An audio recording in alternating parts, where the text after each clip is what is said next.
Élu troisième président d'Angola depuis l'indépendance en 1975, João Lourenço hérite d'un pays à l'économie fragile tournée vers le pétrole. Près de 70% de la population vit avec moins de 2 dollars par jour.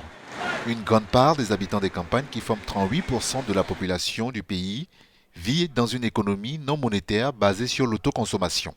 Depuis 2012, nous avons vu plusieurs infrastructures s'élever dans le pays, mais la qualité de vie des citoyens, notamment en termes d'éducation et de santé, n'a pas beaucoup évolué. Donc il faut humaniser un peu plus notre société. João Lourenço doit avoir un peu plus d'attention pour le capital humain. C'est aussi l'un de ses défis. Après le capital humain, le capital social. C'est au niveau économique que la bataille du nouveau président angolais sera sans doute la plus rude.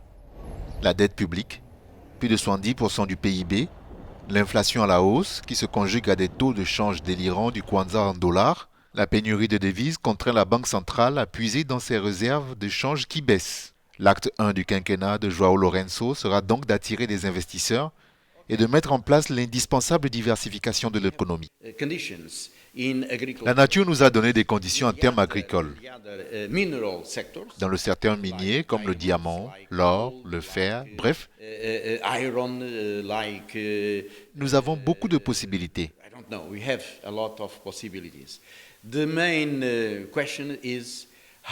La question principale est de savoir comment créer des conditions pour attirer l'investissement privé et les secteurs de développement, et l'une des conditions pour moi, ce sont les institutions.